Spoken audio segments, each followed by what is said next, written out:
स्थापकाय च धर्मस्य सर्वधर्मस्वरूपिणे अवतारवरिष्ठाय रामकृष्णाय ते नमः।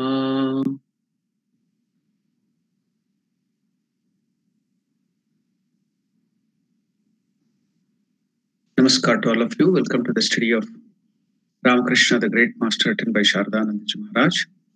Yesterday, while we were traveling through Vrindavan, we heard the name Ramakrishna took bath in Radha Kund and Shyama Kund.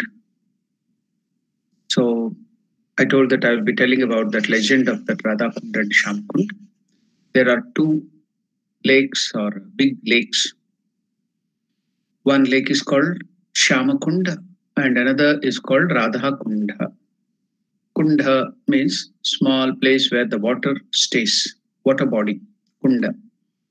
So Radha is the pond of Mother Radha. Shyama is Krishna's. So what is that legend? Legend is when Lord Krishna slayed a mighty demon, Asura, in the form of a bull, his consort Mother Radha tersely told Lord Krishna to wash off his sin by taking dips in various holy rivers. Because general people believed at that time that killing the cow is one of the greatest of the sins. There are so many sins. Pancha Mahapatakas, 5 very great sins. that is Sri Hatya, killing a woman, Bruna Hatya, killing a fetus, a baby when in the womb, then killing a learned person, a saint who is moving towards God, that is Brahma Hatya, Brahmana Hatya, then killing a cow, Go Hatya. These are some of the 5 Mahapatakas, great sins. And other than that, there are so many Upapatakas, so many other sins. Now, since he has killed that demon in the form of a cow, bull, so Mother Radha told that he should take dips in various holy rivers. But it was not necessary for Lord Krishna. The Lord himself is the one who gives us the punya, removes all our papa. He gives us punya. So what papa will be there? But the sport, the leela of the Lord has to continue. And we should get that pond where the Lord has taken bath so that we all can wash off our sins. So now Lord has played that leela. Now when Radha Ma tersely told Lord Krishna to wash off his sins by taking dips in various holy rivers, Krishna laughed it off and struck the ground with his foot. Whereupon the mighty rivers, all the 7 sacred rivers, we invoke by telling the mantra. I have discussed about it in the puja class, how to invoke all the 7 rivers. In the place where you take bath, in the bucket of water, if you put that Ankusha Mudra and tell the mantra, Om Gange Chayamune Chaiva Godavari Saraswati Narmade Sindhu Kaveri Jalesmin Sanidhim Kuru. So all the sacred rivers will assemble there. So then you can use it for bath and you can feel that you have taken bath in all the sacred 7 rivers. And in the mind you can feel all your sins have been washed and you have been purified. Then also while you're cooking, the water you use for cooking can be made pure by again showing the Ankusha Mudra and repeat with great devotion, Om Gange Chaymune Chaiva Godavari Saraswati Narmade Sindhu Kaveri Jalesmin Sanidhim Kuru. All the 7 rivers which are in the solar orb, please come and assemble here at this place to bless me. So they will all come. So that mantra is there. We can feel that all the sacred rivers have assembled in your bowl of water. Then you can use that water for cooking. Then the whole cooking will become a prasad. It will become a sacred, as sacred as all the 7 rivers. Now Lord Krishna is the Lord of the universe. So he just with his foot, he struck the ground with his foot, whereupon the mighty rivers, all the 7 rivers emerged, welled up and formed a pond or a lake, a little water body. That is called Kunda. Little water body is called Kunda. Now it is quite big. It is just like a lake. Subsequently, the Lord bathed. So the solar orb, the great purifiers who remove the sin, all these 7 rivers are themselves purifying. And if the Lord Krishna, who is the Lord of the universe, who is the creator of this universe, he himself takes bath in that river, then you can imagine there will be added purification. Now the Kunda, the water body, came to be known as afterwards called as Shyama Kunda. Shyama means Lord Krishna. So I have been there too. When I went to Vrindavan, I had been there. I took a bath there too. So if you go a little away from that place, now Mother Radha, indignant that Krishna used his power, his miraculous power to do all these things instead of going to different sacred places, she was indignant. Radha and her girl attendants, the other gopikas, they started digging out another kunda, a pond nearby, with their bangles and other things, whatever they could use. However, as the water did not rise up in the kunda, in that pond, it had to be filled with water from Manasi Ganga, another holy water body at Govardhan, which is a little far off. They carried all the water and filled that kunda, another which is near that Govardhana. They bought the water from that pond and started filling it up, taking pity on Mother Radha and other gopis. With their permission, Sri Krishna's divine grace, all the sacred waters from Shamakunda broke its bank close to midnight on the 8th day of waning, that is Ashtami, the midnight of 8th day of the waning moon, that is Krishna Paksha, in Kartik Damodar, that is October, November, and started filling the Radha Kunda. Shri Krishna then took bath in Radha Kunda also and announced that to whoever takes bath in this Radha Kunda on this day of the year or any day in future, they get the seeds of intense bhakti, love, prema bhakti, which Srimati Radharani has for Lord Krishna. That if you take bath in this Radha Kunda, people, the devotees who take with great devotion and faith, will also get the same kind of bhakti devotion towards Lord Krishna, just like Radha Ma. And announced that anyone who takes bath in Shamakunda, she would also give the seed of love that Sri Krishna has for her. To this day, millions of pilgrims desiring bhakti, devotion, love for Sri Radha Krishna come to this holy spot on the occasion of Ardhar Atri Snan, midnight Snan, to take bath in this reverential mood, bathing first in the Radha Kunda, then in Sri Shamakunda, and then again in Radha Kunda. This is the only place of pilgrimage where an auspicious bath is taken at midnight. So this is the legend behind Radha Kunda and Shamakunda. It is in Vrindavan. And Sri Ramakrishna, when he went there, he also took bath in that place. Now that same Lord Vishnu who has taken birth again, now he had so much of that purity and spiritual power. When he takes bath again, that Kunda will be rejuvenated with spiritual power. You know, there is a saying in Bhagavata. What is that? How does the place of pilgrimage get its piety? Now, the great statement of Bhagavata is Tirthi Kurvanti Tirthani, means the great devotees, the great saints, great people, when they go to the pilgrimage site, they go to any place, they create pilgrimage site. For example, if you come deep down in the border of Andhra Pradesh and Karnataka, there is one place called Vidurashwata.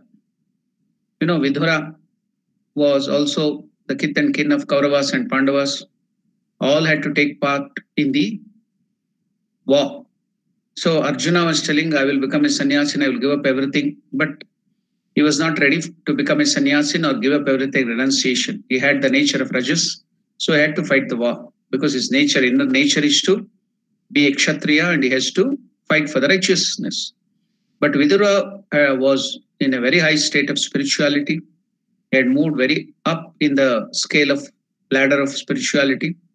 So though Vidura was ready to fight, or rather he had even a bow ready to use it against the opponents of Kauravas, very strong bow, and nobody could win him if he would use that bow. Now when Duryodhana insulted Lord Krishna and also insulted Vidura, then he broke that and he told, I had kept this for your protection, and now that you have insulted Lord Krishna and even Vidura, so he broke it. Now here afterwards I am not going to use that. So now, though he was asked to take part in the war, but Lord Krishna knew that he has already gone beyond all these worldly things. He's very gone forward in spiritual life. So no karmas will attach to him. So he secretly made arrangement for Vidura to go on a pilgrimage. So he didn't participate in the war at all. It was not necessary. Only ordinary people who have so much of karma in them, both punya and papa, and their level of spirituality is still at a lower state. We have a lot of rajas and tamas.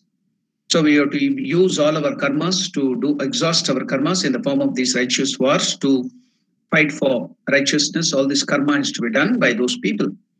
People who have gone forward too much in spiritual life, they need not do any karma because there is no papa or punya. They have exhausted everything. They have gone too near to God to do all this work. So Lord Krishna secretly sent him to the pilgrimage.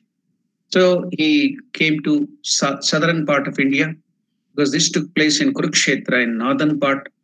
It is that Kurukshetra where the battle took place, and is in Kurukshetra is near this Chandigarh, border of Haryana, Punjab and Delhi, very near to Delhi. From Delhi you can go to that Kurukshetra.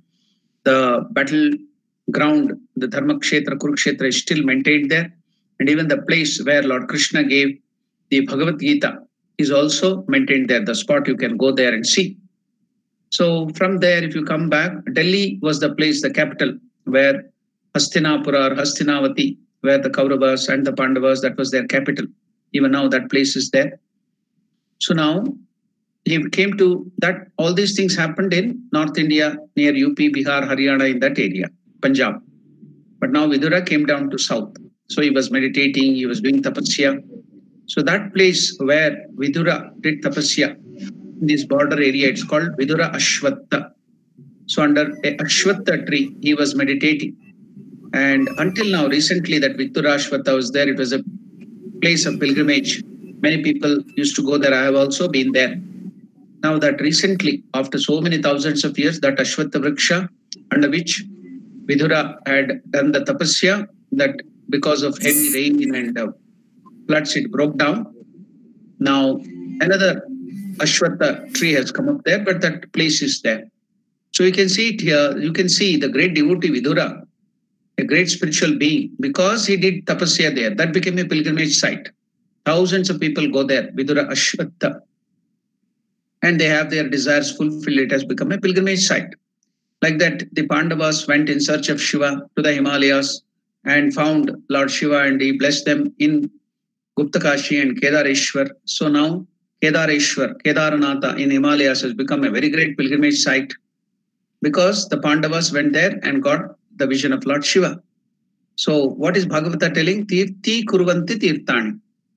The great saints, the great devotees, the great people who have gone forward in spiritual life, wherever they go and do some good work, that becomes the pilgrimage site. All the pilgrimage sites are nothing but because of the devotees it has happened. Why? How? Because the Bhagavata tells, Tirthi kurvanti tirthani.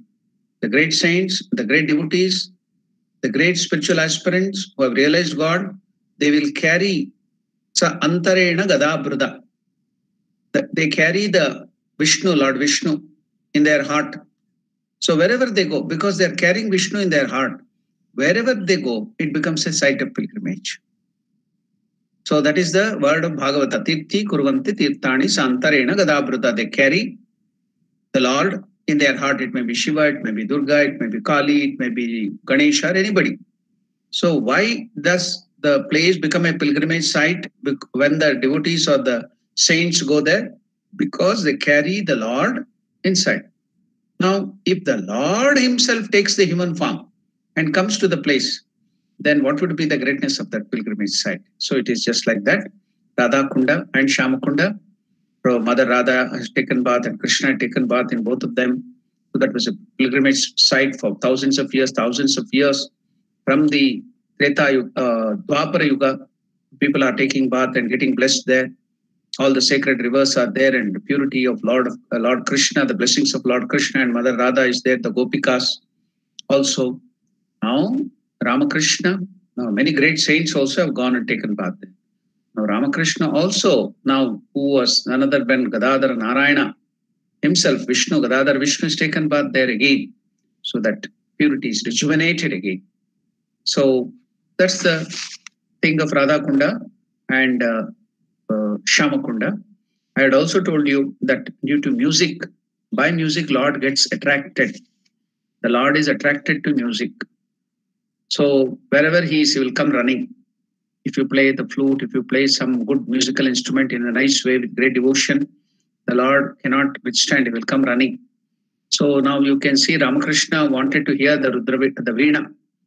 So he tried in Kashi, he couldn't get any in Vrindavan, he couldn't get any people to play there.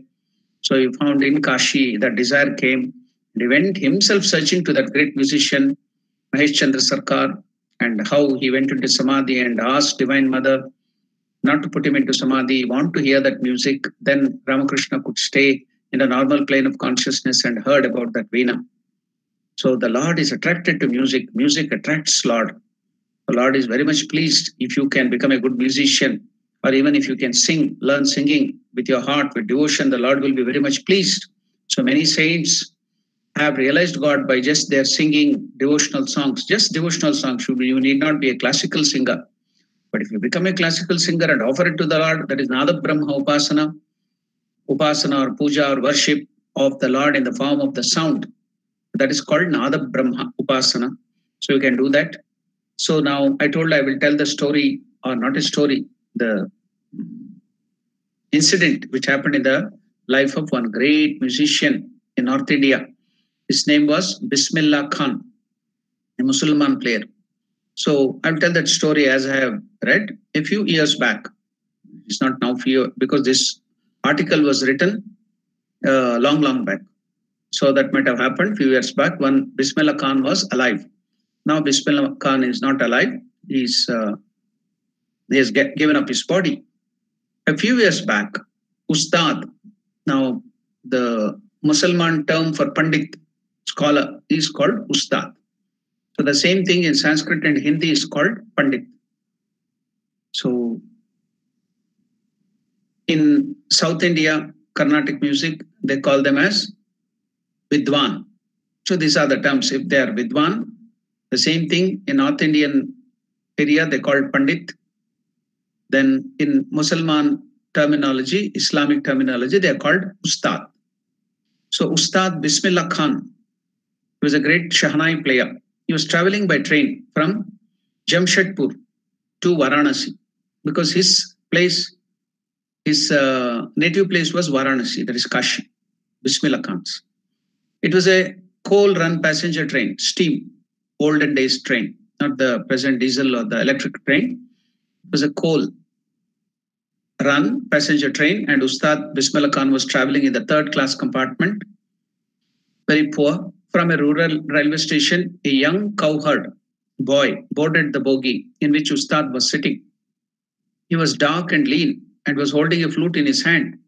Slowly, the boy started playing his flute in that same bogie or compartment, sitting with Bismillah Khan. He started playing that flute. The supreme quality of his music surprised the master Ustad, who didn't even know the raga, though he was an expert in music. But what is this child or this boy is playing? What kind of raga is that? He couldn't know. It was a new raga. So he didn't know what this raga the boy was playing. Ustad Bismillah Khan immediately recognized that the boy is none other than the Lord Krishna himself come in this form, the Supreme God himself, the nectarian Nada Brahma. I told you, Nada means sound, Brahma means Lord. So the nectarian Nada Brahman or the highest God in the form of music flowing out of his flute filled Ustad's heart with ecstasy, because he had practiced music to such an extent, so much of concentration in his mind, so he can easily turn it into spirituality. So the sound of Lord Krishna's music, flute, filled his heart, and he was in sort of a joy, highest joy. His heart with ecstasy, tears of joy started pouring out of his eyes. After the stunning performance, Ustad called the boy near and presented him with a coin, requesting him to play that raga again. Because it's a new raga, he doesn't know. The boy obliged. This repeated again and again until Bismillah Khan exhausted all his wallet. Young boy got down at the next railway station and disappeared. Where did he come from? Where did he go? Nobody knows, but that celestial, heavenly music, he could identify. It was none other than Lord Krishna himself, and it was the expert musician. He knows every raga, but he couldn't find what raga was this. So he has heard it from Lord Krishna himself so many times until he exhausted it, his wallet. He gave that coin again and again to that boy to play again and again, and he played. So now that raga was registered in the heart He heard it with so much of concentration. So, in fact, Ustad was en route to participate in a music concert related to Kumbh Mela. He was going to Kumbh Mela, a Hindu religious gathering of millions of devotees, Kumbh Mela. In that concert, Ustad Bismillah Khan presented the same raga. He doesn't know the name of the raga now, but he heard it from Lord Krishna, which he learned that day from that boy. This melodious raga was greatly appreciated because he had learned many times, he could grasp that, and he reproduced that raga again in that Kumbh Mela where millions of devotees were there.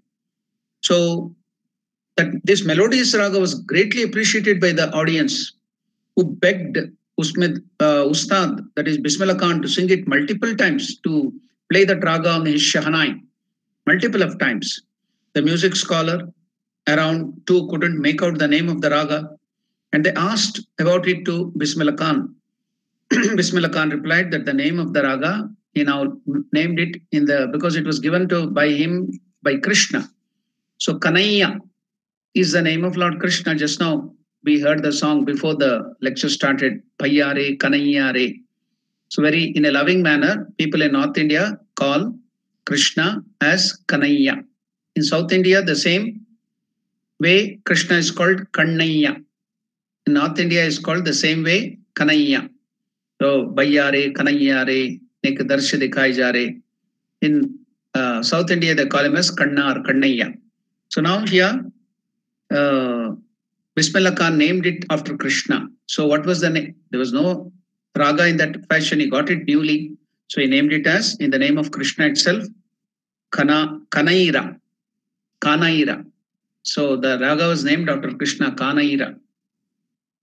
So next day, newspaper contained headlines about the melodious new raga invented by Bismillah Khan. Having read it, Hariprasad Chaurasia, another great flute player, even now he's alive, one of the greatest of flute player in India. And so many disciples are there. So he is also from Varanasi, Kashi. The legendary flautist, that is the great Pandit Hariprasad Chaurasia. He also came to know about this raga. He came to Bismillah Khan and asked about what is this Kanaira ragas, detailed to Bismillah Khan. Then Bismillah Khan revealed the truth and again played that raga, Kanarira, and Hariprasad Chaurasia, the topmost flautist in the world, burst into tears hearing that. Now, Kanarira is a divine gem in Indian music as it originated from the lotus lip of Sri Krishna himself, the God of gods. The following incident was revealed by Ustad Bismillah Khan to the editor of an illustrated weekly of India. Now, this is one story of the music. There is another story of the music. Now, I will tell, if possible, at the end of this session. We will get into that because now we have to get into the life of Sri Ramakrishna. Now, yesterday, we were discussing about Hriday, who served Ramakrishna. Now, he's a special character. Now, we can start finding Hriday Ram in us. People who are very rajasic, who will do a lot of work. They will serve the Lord in many ways. And how they can develop, what are their drawbacks, what will be there because of intense rajas. So we can find out that character in us and then we can rectify us. So Ramakrishna has kept this character with him to show how we can also progress forward in spiritual life from that level. So he's bringing so many characters into his life at different levels of spiritual progress. We can now find out where we are, what kind of character is there, that particular character in us, and we can rectify us. Again, I'm telling again and again that all these characters have been shown by Sri Ramakrishna, not to find fault with them or see that fellow is like this Hriday Ram, this fellow is like Haldari, this fellow is like Hazra, this fellow is like Bhairavi Brahmani. No, not to point fingers and find fault with others, but this is for our spiritual progress. So seeing those, if we have that character, everyone will have such character in us. So to rectify our life, to progress forward in our life, to remove all that blots and deficiencies which will obstruct us in spiritual life, that has been so nicely brought into the life of Sri Ramakrishna. Ramakrishna will bring, the Divine Mother also will bring such characters, and how they behave with the great Avatara. We also do the same thing with our Ishtadevata.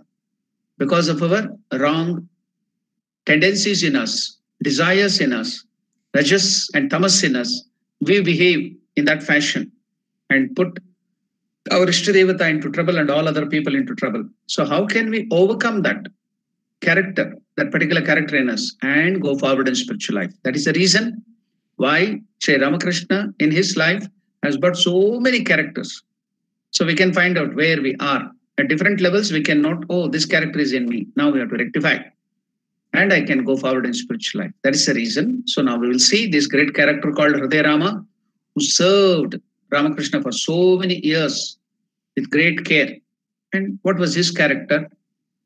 What role did he play in the life of Sri Ramakrishna? We will study that carefully and find out if that character is within us. So yesterday we had read about some things of Hriday Ram. Just in a brief way, we will go through that. Now, Hriday's wife died a short time after he had returned from the pilgrimage. On account of that event, Hriday's mind was filled with dispassion for some time, renunciation. Hriday, we said before, was not a man of competitive temperament, extrovert, not an introvert.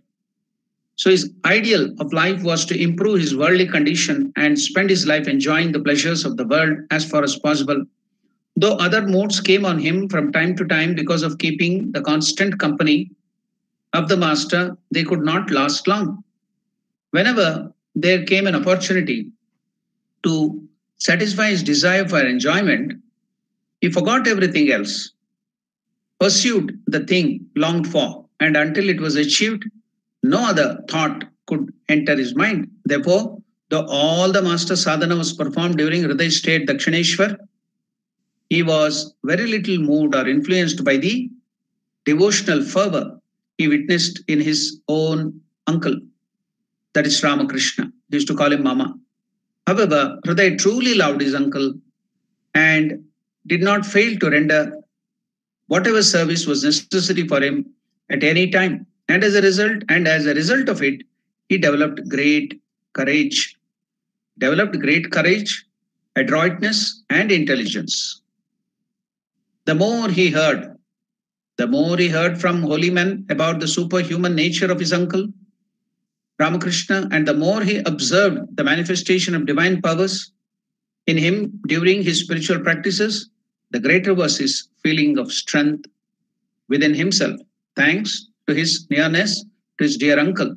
His sense of nearness to his master on account of his great service to him, the feeling that the master was his own and himself his favorite, made him think that all the spiritual achievements of his Mama, that is Master Ramakrishna, were his too, in a way.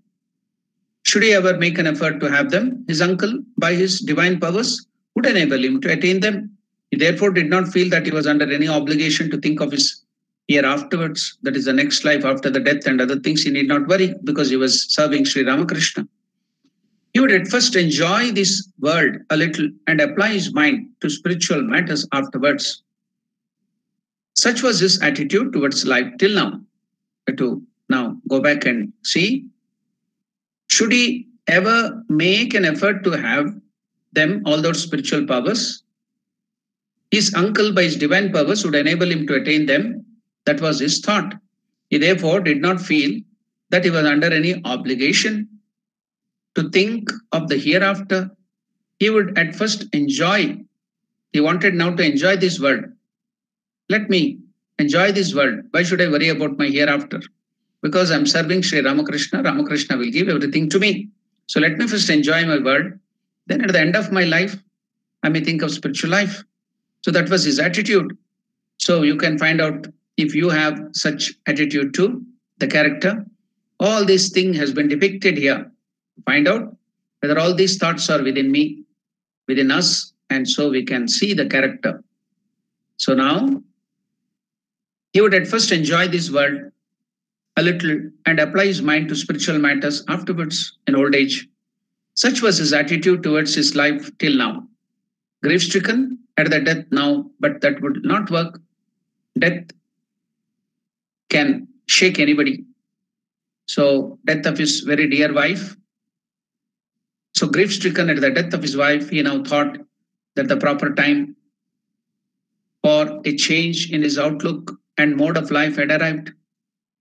He applied his mind more steadfastly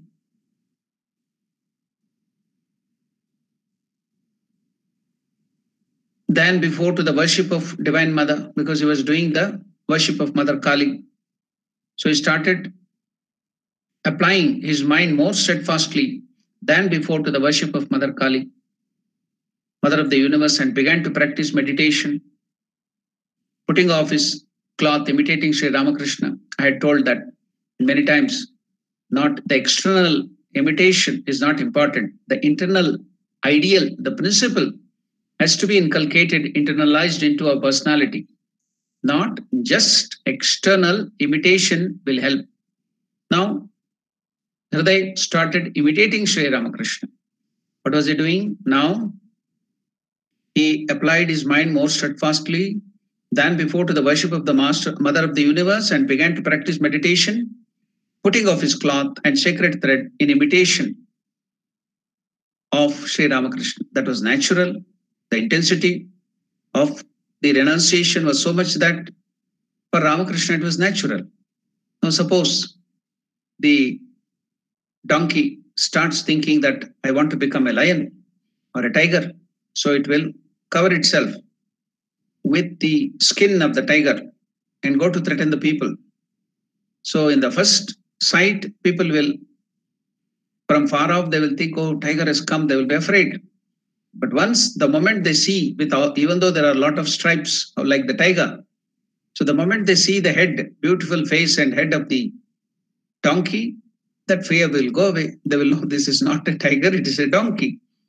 Then the second thing is when the donkey starts making sound. So when it gives out its sound, then they will come to know it's a donkey and they will beat it nicely and send it back. If it wants to threaten, behave like a tiger, it cannot. Simply by wearing the skin, the color, if you paint yourself like a tiger, the donkey cannot become a tiger. So what is to be done? You have to inculcate those principles, those characters, that nature. It is a gradual growth. And tomorrow, just by imitating somebody, you cannot become. Instead of wasting your energy in that way, imitation, so showing off to the world. Now I remember a saying of Swami Vivekananda. What is that? All of us, 99.9999%, all of us waste 80% of our energy. Note these words of Swami Vivekananda. All of us waste 80% of our energy in showing to the world what we are not. We try to impress the world. 80% of our energy is gone to show to the world what we are not. We want to just imitate or show off that we are great. We have so many good qualities. So 80% of our energy is wasted to show to the world what we are not. So this is corroborated by the present day psychology. But Vivekananda goes ahead and gives a solution. If we had used half of that energy, now we are using 80% of our energy, only 20% is used to do some work, real work. But the 80% of energy, all our energy, goes to just show off what you are not. We waste our energy in hypocrisy. That's called hypocrisy. So Vivekananda gives a solution. He tells, if we had used half of that energy to become what we wanted to be, we would have easily achieved that. Now, let us imagine. I do not know English. I was brought up in a village atmosphere. I do not know English. So now I want to learn English and then show up to the world I'm great in English. So what do? I just hear somewhere here and there some bombastic words and start applying without proper grammar and trying to show to the world I know English. And I start speaking so many high terming words and sentences. And people will misunderstand and they will come to know. There's a saying in India, the moment you open your mouth, your real color will come out. Until you are mauna, then you can show up that you are very great. The great saint, you will be a great saint. The moment you open your mouth, your real color will come out. So you can't hide it for long. So suppose you want to learn English, start working hard instead of just imitating somebody or just telling some wrong things and want to show up that you are a great scholar in English. Start learning English properly, and within a short time you can become an expert in English. Instead of that, we just all our life we waste our energy in showing to the world that I know a lot of English, but whereas I do not know. So if I had that energy which I was wasting to show off to the world that I'm a great scholar, if I had used half of that energy to learn proper English, I would have become a master in the language. So that's how almost all of us, we are wasting half of our 80% of our energy, Vivekananda tells, in showing to the world what we are not. I took only the example of English. It may be so many other things in all different fields. We just show off and show off and show off. We make up ourselves to look beautiful, though we may not be. We do so many other things. That is one and two aspect which I told them. Maybe so many other things. So we are wasting 80% of our energy. But Vivekananda tells, if we had used half of that energy to become what we wanted to be, we would have easily achieved that. Suppose I want to show that I'm a great saint, great spiritual this thing, I will just start imitating like Ramakrishna, going into Samadhi and dancing like Ramakrishna and speaking like Ramakrishna, showing off just I'm going to Samadhi and fall down. So instead of that, wasting your energy, start practicing spirituality. Go intensely into spirituality. If you use half of the energy what you are going to show off, you will easily achieve. You will get Samadhi. Naturally, you will get Samadhi. So you can really go to trances. Then there is no need of wasting your energy. So now we are simply wasting and wasting and wasting. So now here you see, instead of going deeply and doing real, developing your devotion and doing spiritual practices, started imitating just so that people will see him and feel, oh, just like Ramakrishna is, there is another Ramakrishna here coming up. The second, just like during Krishna's time, somewhere in Bangladesh in an area, there was another person called Nakali Shama. Asli means original. Shama means Lord Krishna. There was almost similar looking and the same age. Another person was there, Nakali. Asli is real, original. Nakali means duplicate. There is a famous story of Nakali Shama. He also acted like Krishna. He used to wear, what do you call that, feather, peacock feather, flute. All those things he used to do, imitate Krishna. It's called Nakali Shama, duplicate Krishna. So all that thing is that he was, instead of becoming Lord Krishna, we start imitating and external things. So like that here too, he wanted to imitate Sri Ramakrishna. So many of us also will start doing all those things outside. I have seen in India, they will wear beard like Ramakrishna. See him, oh, the hairstyle like Ramakrishna. They come and sit like Ramakrishna.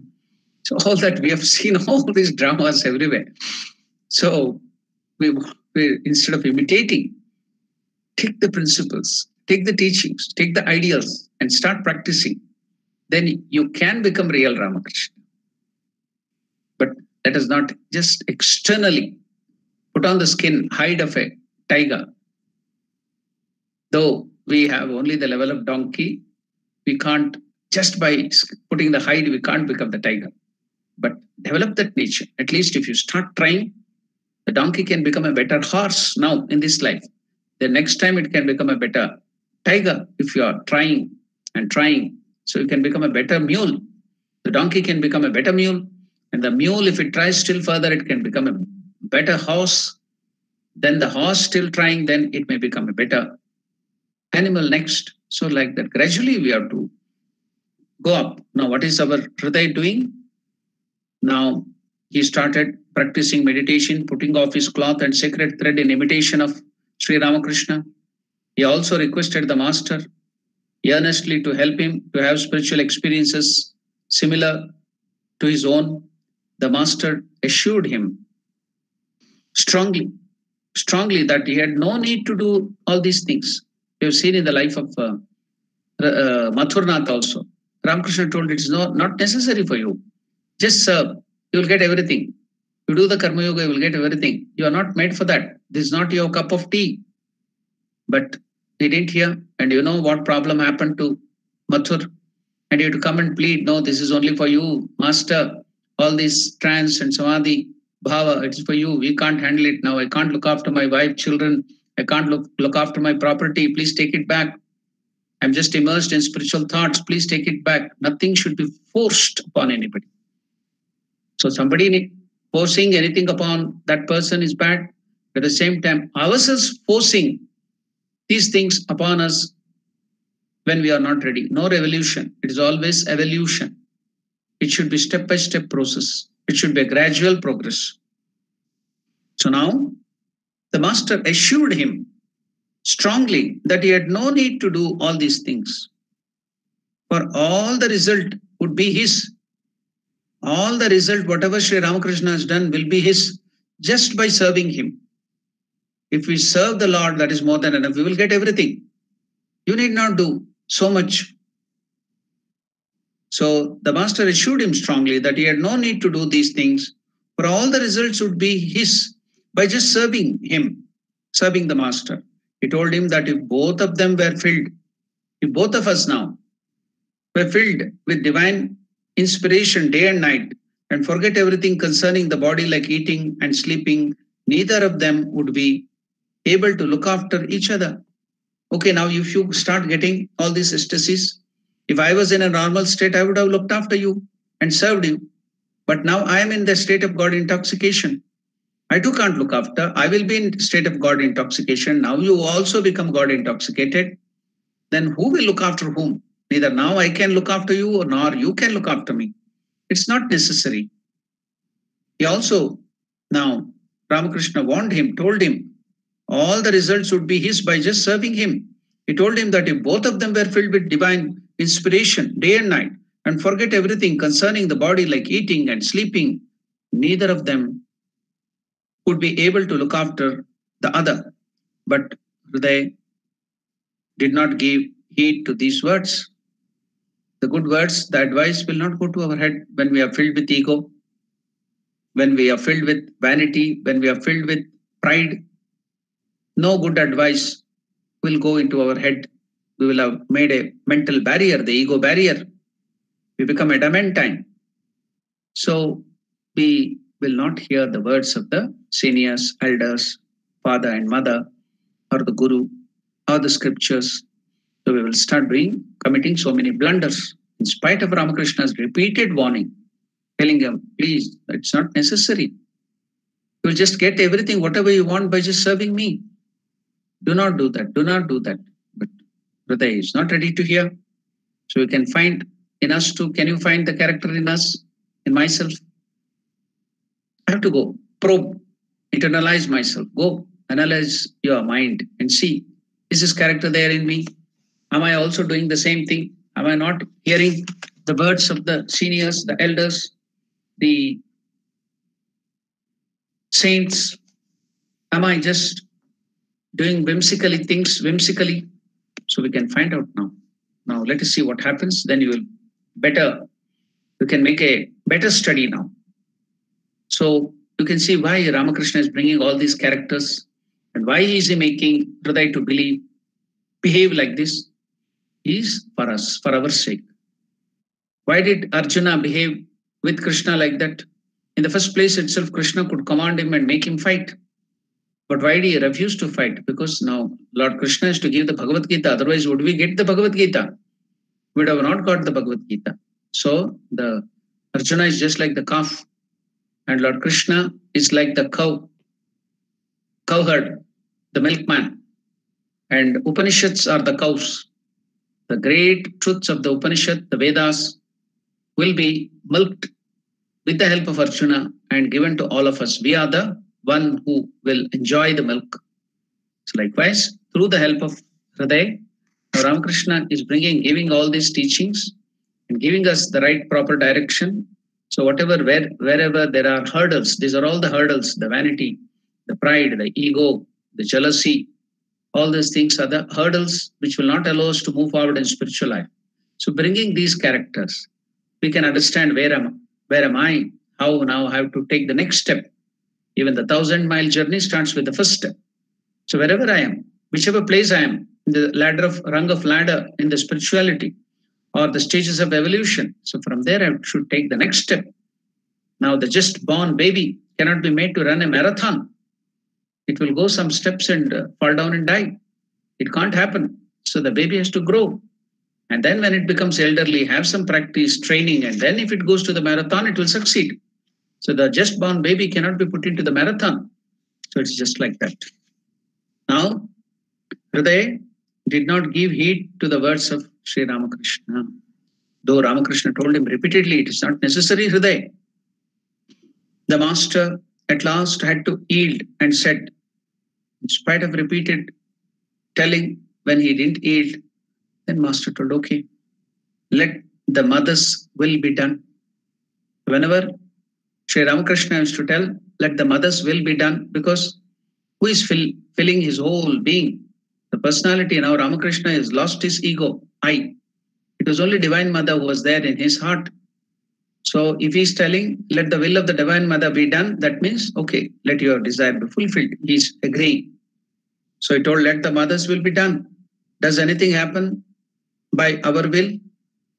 It was the mother who turned my mind away from the world and brought about this condition in me and made me have strange experiences. If the mother wills so, you will also have these experiences. A few days after this talk, Hriday, a few days after Ramakrishna telling so, Hriday began to have strange experiences.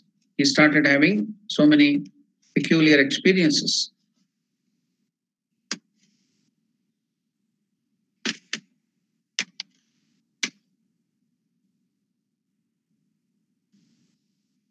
So while worshipping, a few wonderful visions and state of divine ecstasy attended with semi-absorbed state of consciousness started happening to Hriday. One day, Mathur Babu saw Hriday in that state and said to the master, what is this state Hriday is in, father? Mathur was surprised. What is this state Hriday is having now? The master explained it to him, saying, it is no sham with him. Yeah, he is having some visions. He pleaded. He forced me. He told, please give me that ecstasy and all those experiences to me. It is not sham. It is happening with him. He importuned the mother, that is himself. He importuned the mother for spiritual visions. He forced the Divine Mother for these spiritual visions. That is why he is having it. The mother will bring him back to his normal condition after giving him a taste of it. Then Mathur replied, Baba, father, said Mathur, it is not Divine Mother, it is all your play. Only you have brought about this state to Hriday. So please calm him again. We, both of us, Mathurnath, me and Hriday, both of us should be with you like Nandi and Bringi. You know, Nandi is the bull of Lord Shiva. Bringi is another servant, great Bhutagana of Lord Shiva, devotee, greatest devotee of Lord Shiva. The story of Bringi is very, very charming. How he got the name Bringi. Bringi means bee. So much devoted to Shiva. Nandi was also very much devoted to Shiva. So I can bring you that story of both Nandi and Bringi, how devotees, great devotees were there of Lord Shiva. So they were, after that, they stayed with Shiva, always serving him. You can imagine the intensity of devotion, one-pointed devotion. If you want to learn, you have to learn from Bringi. One-pointed, no distraction, just Shiva and Shiva alone. So much of one-pointed devotion. So now, Bringi was only devoted to Lord Shiva. He would not look at any other gods or goddesses. fanatically devoted to Lord Shiva. So it so happened when you would come to Kailasa, when you would be there with Shiva, he used to circumambulate. He used to do circumambulation means pradakshina, going around. He used to do namaskar only to Shiva. He would not even care for Divine Mother Parvati sitting there, Durga. Not even look at her. Just Shiva, Shiva, Shiva alone. Then Divine Mother told, what is this? We are both equal. We are not separate. Why can't you also? I have not done anything to you. You can also do pranams to me. I will also bless you. No. I don't want anybody. I want only Shiva. So Shiva wanted to teach him a lesson that they are not separate. They are one and the same. So he took the form of Ardhanarishwara. He shared his body, half body with Mother, Divine Mother, Parvati, Durga. So you can see some photos. Ardhanarishwara. Ardham is half. Nari means Divine Mother, Parvati, woman. Ishwara, half. Another half is Shiva. So half Shiva, half Divine Mother, Parvati. In India, they have this dance format also. They will so nicely dress themselves up and cover one half of the body. While turning this side, when they dance, you will see the dance of Lord Shiva. Then suddenly they turn the cloth, they will cover the Shiva side, and the other side will be dressed like Parvati, female figure. And they will dance and everything do in such a way that it is the female dance of Mother Parvati. So that's Ardhanarishwara dance. It's very popular in some parts of India. So in future, if possible, if the will of Lord Shiva or will of the Master, you can bring those dances to South Africa, Johannesburg, when the temple, our auditorium and everything is ready. So we can bring and have a dance of that format. So now let us first build the temple, let us build the property, the auditorium and other things. So we will, by that, during that period, we'll be dreaming of doing all those things. So Ardhanarishwara, Shiva took the form of, he shared half his body with Mother Parvati. So now half is Shiva, half is Parvati. Now what will now Bhringi do? He's devoted only to Shiva. So he doesn't want to do pranams or anything to Mother. Though Shiva expressed that, and our Mother also expressed, we are not separate. Just like the fire and the burning power, they cannot be separated. They are one and the same. So Shiva and Shakti, Parvati, Durga and Shiva are not separate. We are one and the same. So they took that form. But Bhringi's devotion to Shiva was so intense. He doesn't want to look at Mother also. What did he do? When now Shiva took this form of half Shiva, half Mother Parvati, he wants only Shiva. He wants to do pradakshina and pranam to only Shiva. What did he do? He took the form of a Bhringa. Bhringa means the bee, bumblebee. You can see that here in South Africa, people fear that bumblebee. Be very strong. This thing, it has that biting capacity to bite things, chew things and go. So he took that form of that bee, bumblebee, and started piercing half the body of Shiva. He wants to do only pradakshina, go around only Shiva. He doesn't want to go around Parvati. So he started piercing the body half, only Shiva's side. He became a Bhringa bee and started piercing to do pradakshina. That was the intensity of devotion. Eka Bhakti. Ekadhara Bhakti. No other gods or goddesses. Just Shiva.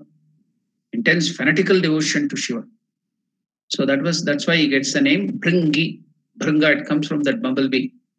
And later on, even to test him, Mother Parvati told, okay, now from the father, there is a saying in Indian, this thing, I don't know whether it is true in medical science, what chromosomes and what genes comes from the father, what genes and chromosomes and other parts come from the mother.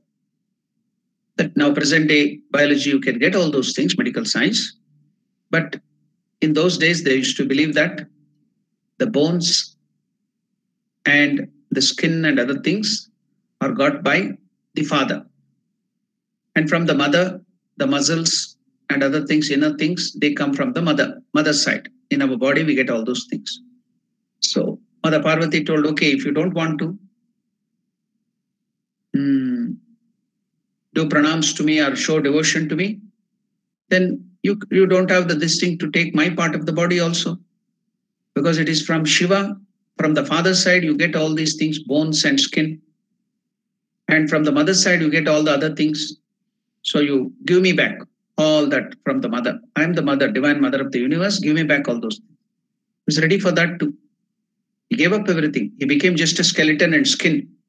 So you can see near the Shiva, if you go to some of the temples, there'll be that Bringi, the form of that skeleton. Just the skin and the skeleton, bone. Told, I'm ready to give up. I don't want other than Shiva, anybody.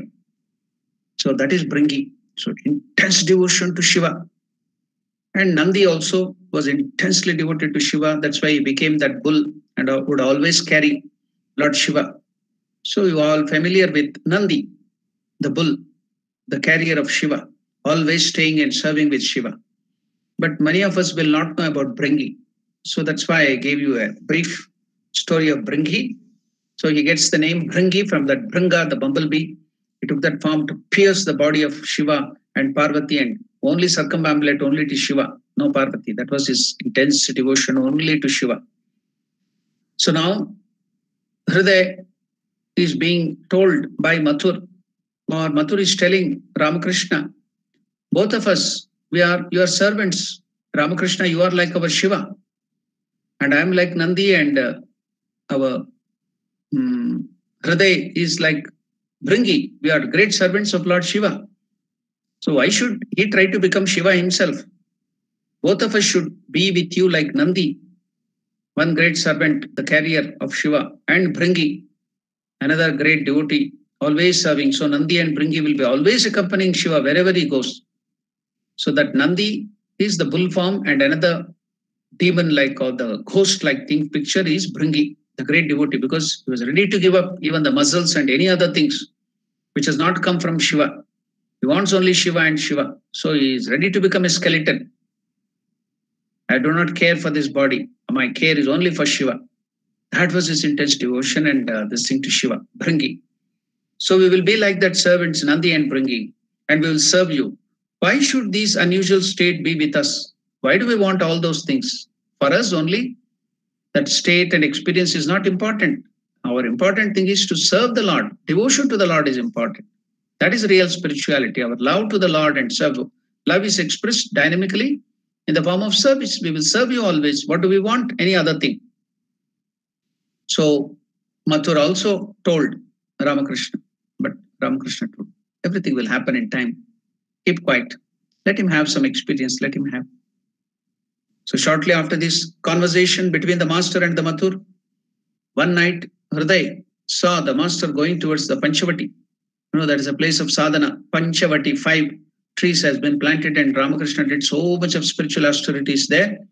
So one night, Hriday saw Sri Ramakrishna going towards Panchavati, to that place from his room. Started walking one night, thinking that he might require his water pot because he was always serving him. He may need something. So he thought that he's going to the pine grove for defecation, a toilet. So he was carrying water.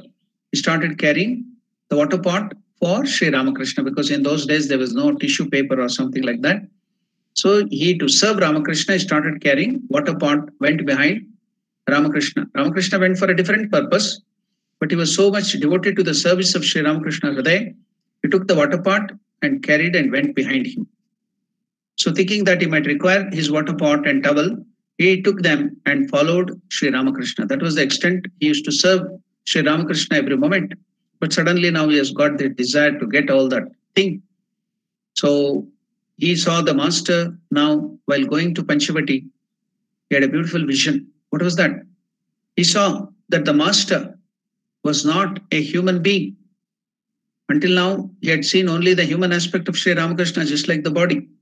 Now, while going, carrying that water pot and towel, following Sri Ramakrishna towards Panchavati, he had a beautiful vision where he saw Sri Ramakrishna was not a human being. What did he see? What was the special vision he had? Now, thinking that he might require his water pot and towel, he took him and followed Sri Ramakrishna to the Panchavati at the dead of the night. As he was going, Hriday had an extraordinary vision. He saw that the master was not a human being and that he was not composed of flesh and blood. Ramakrishna was not composed of flesh and blood, that the Panchavati was illumined by the light. Panchavati was illumined by the light coming out of the body of Sri Ramakrishna. The whole Panchavati, though it was dead of the night, was illumined, full of light by he was only consciousness. Ramakrishna gave the vision to him that he was not an ordinary human being. His body was not composed of flesh and blood, but instead it was light and light. It was consciousness. So light was emanating from his body. And the whole Panchavati got illumined by the light coming out of the body of Sri Ramakrishna. He saw that master was not a human being, that Sri Ramakrishna was not composed of flesh and blood, and that the Panchavati, the whole place around on the bank of Ganga, was illumined by the light, by that beautiful, wonderful light coming out of the body of Sri Ramakrishna. And that while the master was walking there towards Panchavati, neither of his feet, which were also of light. So both the feet were not with flesh and blood, but it was of light. So neither of the feet, which were also of light, did touch the ground. They were not touching the ground at all. Ramakrishna was flying, he was floating. So neither of the feet, they were also not composed of flesh and blood, but of light, consciousness. And they were not touching the ground. So he was flying. While the master was walking, neither of his feet, which were also of light, did touch the ground, but carried him through the air. The feet carried him through the air, taking all this to be an optical illusion. First, Hriday couldn't believe it. He thought that it was optical illusion. Some delusion is happening in his eyes. So Hriday couldn't believe. He had never seen anything like this, no visions until now. So while master was walking, neither of his feet, which were also of light, did touch the ground, but carried him through the air. Taking all this to be an optical illusion, Brahma, Hriday rubbed his eyes again and again. He rubbed his eyes again and again, observed all the surrounding things in their natural state, because he saw all the Panchavati, the trees, the Ganga flowing there, everything is there. He can see everything, but only he is seeing Ramakrishna floating, and he is of light, made out of light. He was not an ordinary human being. He was floating, his feet, both the feet were of light, and it was carrying him, he was flying in the air. So taking all this to be optical illusion, Hriday rubbed his eyes again and again, observed all the surroundings, things in their natural state, everything was as it is, and looked at the master once more, but to no purpose.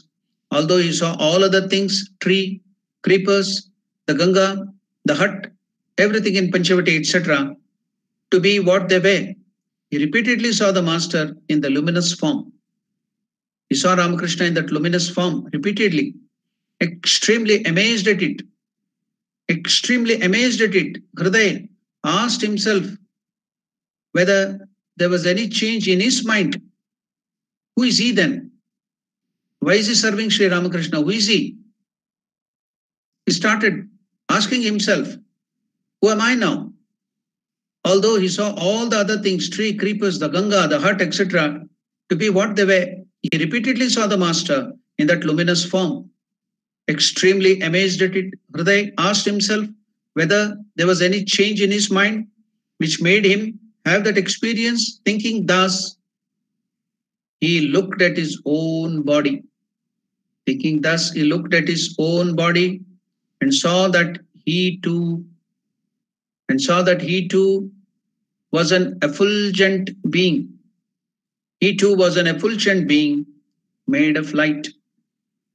He too was an effulgent being made out of light, an attendant and companion of God himself. He was none other than the attendant and companion of God himself, serving him eternally. Each time the Lord comes as the Avatar Purusha taking his body, this soul, this great being also follows him to serve him. So he came to know he was not an ordinary person. He too was of the luminous form. Thinking thus, he looked at his own body and saw that he too was an effulgent being made out of light, an attendant and companion of the Lord himself, serving him eternally, a part and parcel of his divine person, a part and parcel of his divine person, of solidified spiritual luminosity, of solidified spiritual luminosity, now having a separate existence, for the sole purpose of serving Sri Ramakrishna. When he had this experience and came to know the mystery of his own life, when he had this beautiful experience and came to know the mystery of his own life, his heart was flooded with a strong current of bliss. Hriday's heart was filled with current of bliss. Now, you know that when we are worshipping Ganesha, when we are worshipping Krishna in the puja, or Shiva, or Mother Durga, or anybody, any worship, we will also have to worship the Angadevata, the angels or the gods which accompany him always wherever he go. So we have to offer flowers. Angadevata Bhyo Namaha. And another worship is also to be done to the gods who are, or the other deities which are always accompanying and doing all other jobs, preparing the way. So we have to worship them, Angadevatas. They will be always accompanying the master, or any gods or goddesses. They will be accompanied by their servants. So we have to always worship them in puja. So here, Hriday could feel that he is a part of Sri Ramakrishna, the Lord, the Divine Lord, who is always coming eternally with the Lord, is connected to the Lord, is a part of the Lord. Just he had taken a separate existence to serve the Lord now in this avatara. So I will go through that again for you to understand. You can see now who Ramakrishna is and why Hriday has come. Thinking thus, he looked at his own body and saw that he too was an effulgent being made out of light, an attendant and companion of God himself, serving Sri Ramakrishna eternally, a part and parcel of his divine person, solidified spiritual luminosity, now having a separate existence, and came to know the mystery of his own life. His heart was flooded with divine joy, current of bliss. He forgot himself, forgot the world, and forgot to consider whether the people of the world would speak well or ill of him. He was now in ecstasy. He came to know who he is. He was now in ecstasy with only partial normal consciousness, and cried aloud. He started crying aloud repeatedly, like one mad. He started crying aloud and repeatedly like one mad person. Oh Ramakrishna, oh Ramakrishna. We are not mortal beings. Oh Ramakrishna, we are not mortal beings. Why are we here? Why are we on this earth? Come, let us go from country to country. Come, let us go from country to country and set souls free from bondage, and sets all the souls free from bondage. I am also what you are. I am also what you are. He started shouting like mad. The master said to us about this incident. Sri Ramakrishna is himself explaining to Shardanandaji Maharaj and others. The master said to us, hearing him crying out in that mad way, thus I said, stop. Why on earth are you behaving like this? People will run up here thinking some calamity has befallen the way you are shouting. But did he give ear to all these things? He started shouting, oh Ramakrishna, there is no difference between us. Come, let us go from country to country, saving all the souls from bondage. I am also what you are. He started shouting at the peak of the voice. Even after Ramakrishna told him, stop, Hriday. Why on earth are you behaving like this? People will run up here thinking some calamity has befallen us. But did Hriday give ears to all this? I then came hurriedly. Sri Ramakrishna now came near him. I then came hurriedly to him and touched his heart and said, I touched his heart and said, make the fellow dull and drab again, O mother. Make this fellow dull and drab, ordinary mortal again, O mother. Hriday said to us that no sooner, Hriday, now Shardanandaji Maharaj also interviewed. Now Hriday was leaving even after Ramakrishna left the body and all the direct disciples met him. And when he interviewed him, after that, after Ramakrishna gave up his body in Samadhi, he went and interviewed and took all the details of all the events chronologically and everything. So while he was interviewing Hriday said to us that no sooner had the master said so. What did he tell master? He touched his heart, Hriday's heart, and told, make the fellow dull and drab again, mother.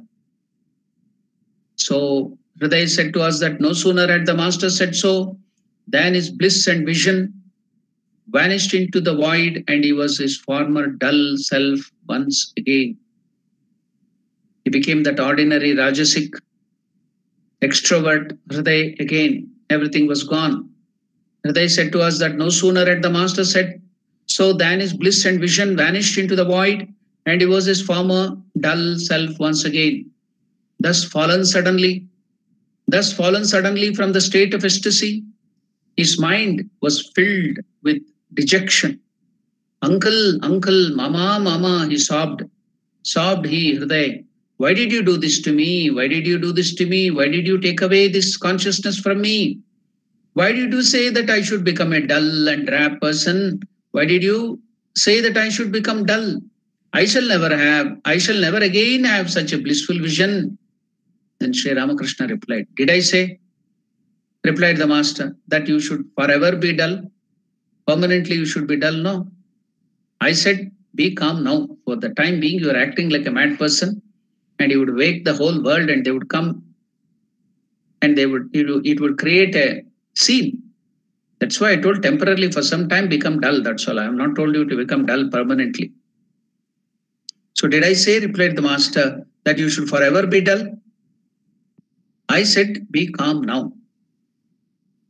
What a noise you made with such a small vision. You had only a little vision. For that little vision, you asked for the vision and I gave you the vision, ecstasy. And just having little vision, you are making so much of halla gulla and so much of noise. What a noise you made with such a small vision. That was why I had to say, mother, make him dull and drab again.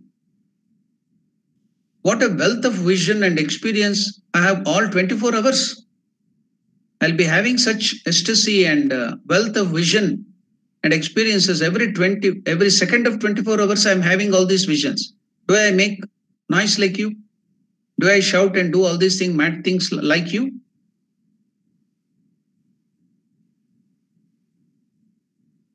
Because you are creating a scene here, I had to tell, become dull and drab again. What a wealth of vision and experience I have all the 24 hours. But do I make any noise like you? It is not yet time for you. It is not yet time for you to have such visions. It is not yet time for you to have such visions. Now be at rest. When it is time, you will have various visions and experiences. When it is time, you will have various visions and experiences. Wait, let the time come. Do not be in a hurry. Now, after consoling him, giving him a flash of who he was and what was his role to play with his avatara, by that vision, Ramakrishna taken back because he was creating a scene. But that ego of Hriday, even though he had this vision, would not keep quiet because that pride and vanity, that ego is strong. Although Hriday had to remain silent at the words of the master, he felt much wounded. Any devotees also have that. That's why I'm telling you, find out the character in you. like Hriday. Don't behave like Hriday and get yourself into problem. Purify your mind. Do sadhanas. Do the japa given by the Guru. Intensely do your sadhana, and gradually you will start getting everything. Everything will be yours. We are all part of the Master. We are all part of that one Parabrahma Swarupa. It is our birthright. We have to get that. But never be in a hurry. Gradually do the sadhanas, purify your mind. Make yourself fit to those experiences. If you are not ready, you cannot. Suppose you become the king, you become a great officer. If you are not fit for it, the nature will show you the place you have to come down again. Why should you just run up and get that position and be pushed down? Instead, move gradually. Do sadhana, purify your mind, and then you will be ready for everything and you will get on time. That's what Sri Ramakrishna is showing us here through this incident. Although Hriday had to remain silent, so we all devotees also will face such a situation. We don't have patience, we are in a hurry, and we get into a lot of problems, and it may also spoil our health, it may spoil our head, and we may be into problems. So do not be in a atura. In Sanskrit it's called atura. Too much of hurry. Although Hriday had to remain silent at the words of the Master, he felt wounded. Ego came up. Under the influence of egotism,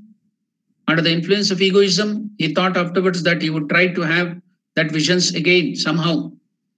He wanted to get back all those visions. Mama is not giving me. He's jealous of me. He's not giving. He's taking away. So I want to have all those visions for myself. So he thought afterwards that he would try to have that visions again somehow. Reflecting thus, he increased the period of his japa.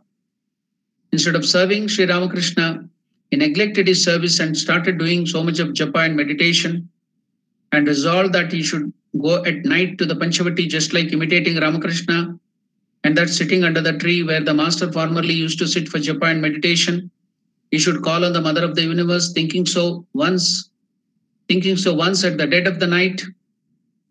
What did he do? At the dead of the night, he left his bed, went to the Panchavati.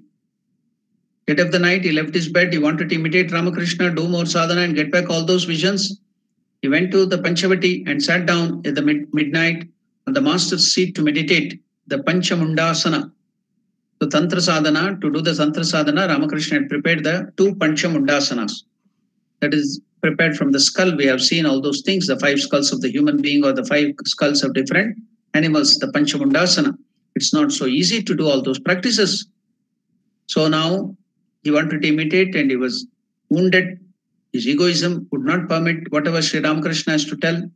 When people tell us advice, we become so egoistic and we don't adhere to this.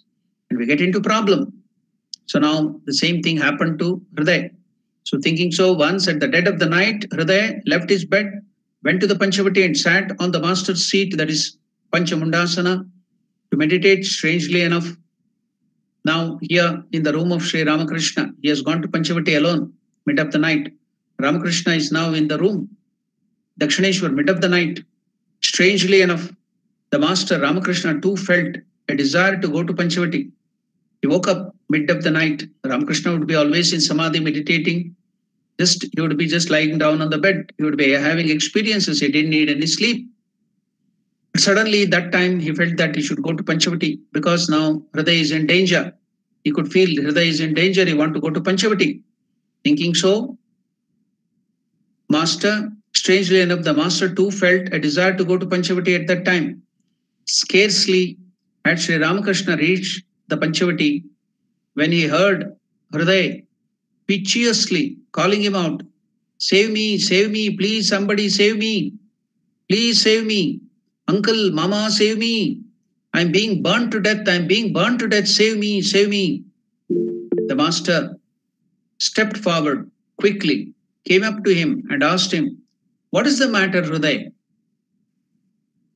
Restless on account of pain, Hriday told, Uncle, Mama, no sooner did I sit down here for meditation in this Panchamundasana, I felt as if someone threw a plate full of live charcoal, burning charcoal over my body.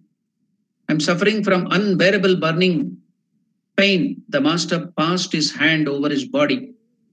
The master passed his hand over the body of Hriday and said, don't be afraid, it will cool down. Why did you do all this? Have I not told you again and again? Have I not told you again and again that you will achieve everything by serving me? Have I not told you again and again that you will achieve everything by serving me? Why do you want to do this? You'll be in trouble. Hriday used to say that all his pain was immediately removed by the soft touch of Master's hand. He never afterwards went again to Panchavati and practiced meditation, and a conviction grew in his mind that it would not be good for him to act contrary to his mama or uncle's advice. So now, I will now tell again the story of that music that which I had left. We have 5 more minutes or 10 more minutes, but in that 5 minutes, I'll try to cover that Bismillah Khan's story of his childhood. I told one part of the story of Krishna giving raga, new raga in his flute. Now, another part of the story when he was a child, how did he become a musician? He was born in Kashi, in Varanasi, Bismillah Khan. Bismillah Khan was born in a family of musicians. You know that the Shahnai players, both all over India, we have Shahnai players. They play that in the temples. They play in the temple. If you go to the marriage hall, they play in the marriages. In the temple also, that Nahabat, they play that music for the Lord. That is a tradition in India. In some part of India, that Shahnai will change. If you go to Tibet and other places, the same Shahnai takes a different shape and the sound will be a little different. So if you go to Rajasthan, the same Shahnai will be played, but the raga and everything will be the same. If you come to South India, then it is Nadaswara. The Shahnai will take a little longer and bigger form because it has to be played in the temple and large audience had to be heard. In those days, there were no loudspeaker or these amplifiers. So they had to play that in such a way that thousands of people can hear it. There will be no loudspeakers. So that will amplify the sound by itself. So the Nadaswara, Shahnai is smaller here in the North India. It will become longer. It's called Nadaswara. So they play so many ragas. So the musician family will be there. So now Bismillah Khan was also born in a musician's family like that. His ancestors were musicians in the princely state of Bhojpur, now in Bihar. His father was a Shahnai player in the court of Maharaja Keshav Prasad Singh of Dumraon estate, now in Bihar. Bismillah Khan detested studies, could not study, so he played marbles on the street of Varanasi, Banaras, that is Kashi. He spent most of his time in the corridor of the house where he could hear his uncles playing the Shahnai. Sometimes he even played marbles to the Shahnai's tunes. He used to play marbles to the Shahnai's tune also. So Bismillah Khan's uncle Ali Baks used to go to the nearby Yadav Sri Balaji Mahavishnu temple every morning. So Bismillah Khan's uncle, when Bismillah Khan was a small child, Ali Baks used to go to Balaji Mahavishnu temple in Kashi on the bank of Ganga every morning. There he played the Shahnai for the entire day to earn 4 rupees a month during those period. Sometimes Bismillah Khan followed his uncle Ali Baks in the morning, listened to his music, get engrossed and bewildered. After the morning session at the Jadhav Balaji temple or Mahavishnu temple, uncle and nephew walked towards the Balaji temple. A room was reserved for Ali Baks, the uncle of Bismillah Khan. He practiced there for about 5 hours daily. When Ali Baks finished practicing, he found Bismillah Khan sitting beside him, listening to him and hungry as well. Never did Bismillah Khan disturb his uncle. They returned home each day after these morning sessions for lunch. Bismillah Khan often wondered why his uncle went to the room in that Balaji temple, Mahavishnu temple to practice while he could practice at home or on the bank of Ganga without being disturbed. Now, unable to suppress his curiosity, Bismillah Khan, a small child, asked his uncle one day, "Uncle," Ali Bucks stroked his locks and answered, "You will learn it one day. Why I go to Balaji temple? To play Shahnai." Bismillah Khan was quick to ask, "But Mamu, when will I start playing Shahnai?" "Why talk about when you are going to start? Today," he said. That evening, Uncle Bucks, Ali Bucks took Bismillah Khan to Mahavishnu temple, and after the evening Shahnai recital to the room in the Balaji temple where he had practiced for over 18 years, used to go and play there. Finally, Uncle Ali Bucks granted Bismillah Khan the permission to practice there. He allowed Bismillah Khan also to practice in the temple. He gave the permission. However, Uncle Ali Bucks came with a note of caution. He cautioned Bismillah Khan, "In this temple, if you have any experience, strange experience, or see anything extraordinary, don't reveal it to anyone. Okay? When you're playing Shahnai here, practicing Shahnai here, the musical instrument, if you see anything strange, any experience, strange experience, do not reveal it to anybody." Overjoyed, Bismillah Khan practiced in the room for 4 to 6 hours, oblivious to the changes taking place outside the four walls. He experimented and discovered new heights, and he started practicing music very deeply and depths of musical scales and melodies. So started learning, becoming an expert now. Bismillah Khan was overtaken by the thirst to perfect his music. One day, Bismillah Khan was engrossed in his Shahnai practice at 4 a.m. Early in the morning, Brahmi Muhurta, 4 a.m., he was engrossed in the practice in the premises of Balaji temple, all alone. He had that day gone alone. Suddenly, he realized that someone was sitting next to him. Someone was sitting next to him, and with great care, he was hearing his music. It was none other than Bhagavan Balaji, Vishnu, Mahavishnu himself. Shocked and astonished, Bismillah Khan remained still. Then Sri Balaji Mahavishnu smiled and said, "Play, play. Why did you stop? Play." But Bismillah Khan was still too shocked to continue. Then Bhagavan Balaji Vishnu smiled and disappeared. Later that day, Bismillah Khan went to his uncle Ali Bucks, his guru, and uncle narrated to him what he had experienced in Balaji temple. Uncle slapped him on the cheek and said, "Did I not tell you not to say anything about to anyone the experience you have?" If anyone watched the video about Ustad Bismillah Khan on Doordarshan some 20 or 25 years ago, that is the DD Doordarshan is the Indian national channel, you would have heard him refer to it again. Mysterious are the way of Bhagavan Narayana when it comes to blessing his devotees. So, Bhagavan doesn't go by caste, creed, or religion.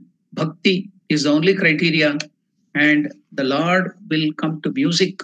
Gets very quickly, you will be mesmerized by music. So, if you become good musicians, if you can sing with great devotion, the Lord will be coming behind you. You can see, I've given you, so like that, Ramakrishna himself was so mesmerized. He himself used to go to that, hear the Veena. So now we have finished our time. We will end our conversation. Now we'll dedicate our time for question and answer, or if we have any doubts.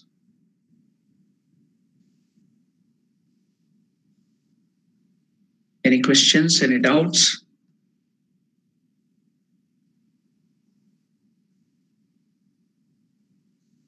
Okay, I think nobody has any question, no doubts.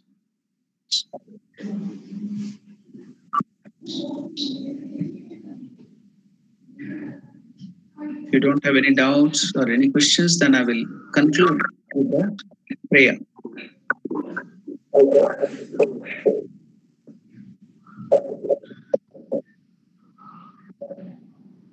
Om Priyatam Pundarikakshaha Sarvaygneshwaro Harihi Tasmin Tushte Jagat Tushtam Predite Preditam Jagat हरिः ओम तत्सत्।